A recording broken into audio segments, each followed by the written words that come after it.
ஓம் சாய்ராம். ஓம் சாய்ராம். இந்த மங்கள நாளில் நம் சாயப்பாவின் பரிபூரண ஆசிர்வாதத்தோடு இந்த நல்ல நாளை தொடங்கலாம். எல்லாரும் எப்படி இருக்கீங்க? எல்லாரும் நல்லா இருப்போம். ஓம் சாய்ராம். இதுவரை நம்ம வாழ்க்கையில் என்ன தேடிக் கொண்டிருக்கிறோமோ அது அனைத்தும் இன்று நம்மை தேடி வரும் அந்த அதிசயம் இன்றே நடக்கவிருக்கிறது. வேண்டுதல் அனைத்தும் நிறைவேறும் இந்த மங்கள நாளை சாயப்பாவின் ஆசிர்வாதத்தோடு துவங்கலாம். சாயிநாதரே, உங்களிடம் நான் வைத்த வேண்டுதல்கள் அனைத்தும் நிறைவேறாமல் இப்படியே இழுத்துக்கொண்டே போகிறதே, நான் என் வாழ்க்கையை எப்படி வாழவது என்று நீ என்னிடம் புலம்புவது எனக்கு கேட்காமல் இல்லை. உன் வாழ்க்கை அப்படியே போய்விடாது. மாற்றங்கள் நிகழ்ந்து கொண்டேதான் இருக்கும். இன்பமும் துன்பமும் மாறி மாறி வருவதுதான் வாழ்க்கை.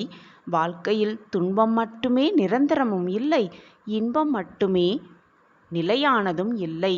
இரண்டும் கலந்து கலந்து வருவதுதான் வாழ்க்கை. துன்பத்திற்கு பின் வரும் இன்பமே இரட்டிப்பு மகிழ்ச்சியாக இருக்கும். துன்பத்தை அனுபவித்தவர்களுக்கு பின்வரும் இன்பத்தை அனுபவித்தவர்களுக்கும் இதன் அர்த்தம் புரியும். நீ இப்பொழுது துன்பத்தை அனுபவித்து கொண்டிருக்கிறாய். அந்த இன்பம் இன்று உன்னை தேடி வந்திருக்கிறது. அனுபவித்துப் பார். பின் அதற்கான அர்த்தமும் உனக்கு புரியும். நீ இதுவரை காத்திருந்த ஒன்று இன்றே நிகழப்போகிறது. உன் வேண்டுதலெல்லாம் இன்றே பலிக்கப் போகிறது. இந்த மங்கள நாளில் உன்னுடைய பிரார்த்தனைகள் அனைத்திற்கும் பலன் கிடைக்கப் போகிறது. நீ இது நாள் வரை எதற்காக காத்திருந்தாயோ அது உனக்கு நடக்கப் போகிறது. நீ காத்திருந்த வேதனைகளுக்கெல்லாம் ஒரு தீர்வு கிடைக்கப் போகிறது. நல்ல நாள் உனக்கு ஆரம்பமாகிவிட்டது. உனக்கான அழகிய வாழ்க்கை உன்னை தேடி வந்து கொண்டே இருக்கிறது. இன்னும் சில மணி நேரம்தான் உன் வீடு தேடி அந்த நல்ல வாழ்க்கை வந்துவிடும். என் கஷ்டம் எப்பொழுது தீரும், நான் இந்த மனவேதனையிலிருந்து எப்பொழுது மீள்வேன் என்று நீ என்னிடம் புலம்பினாய். அது உனக்கு நல்ல காலம் இன்றே ஆரம்பமாகிவிட்டது. உன்னுடைய வேதனைகளுக்கெல்லாம் ஒரு பதில் கிடைக்கப் போகிறது. நீ ஆனந்தம் அடையப் போகிறாய்.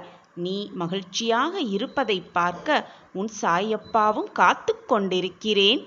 ஒன்றை மட்டும் நன்றாக மனதில் இருத்திக்கொள். 2 விஷயத்தை மட்டும் எப்பொழுதும் நீ மனதில் வைத்து கொள்ள வேண்டும். அந்த 2 விஷயத்தை கடைபிடித்தால் உன் வாழ்க்கை ஸ்வர்க்கமாகவே மாறிவிடும். நம்பிக்கை, பொறுமை. நம்பிக்கையோடும் பொறுமையோடும் எந்த ஒரு விஷயத்திற்காகவும் இருந்தால் அந்த விஷயத்தில் எப்பொழுதும் வெற்றி உனக்கு சாதகமாகவே இருக்கும்.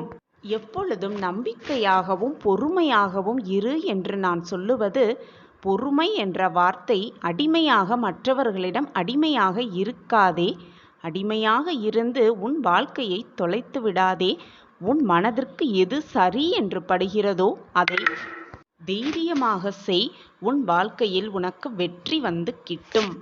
நீ சற்றும் எதிர்பாராத ஒரு அதிசயம் உன் வாழ்க்கையில் இன்று நடந்தேறும். கவலை, வருத்தம், துன்பத்தோடு எப்பொழுதும் இருக்காதே. மகிழ்ச்சி, ஆனந்தம், மன நிறைவோடு உன் வாழ்க்கையை இருந்து பழகு. இதை கேட்கும் நிமிடத்திலேயே உன் வேதனை படிப்படியாக குறைவதை நீயே காண்பாய்.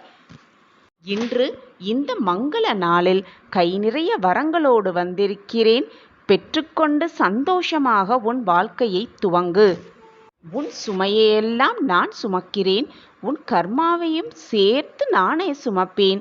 அதன் வலிகளை குறைத்து நீ மகிழ்ச்சியான வாழப்போகும் அந்த வாழ்க்கையை ரசித்து வாழப்பழகு.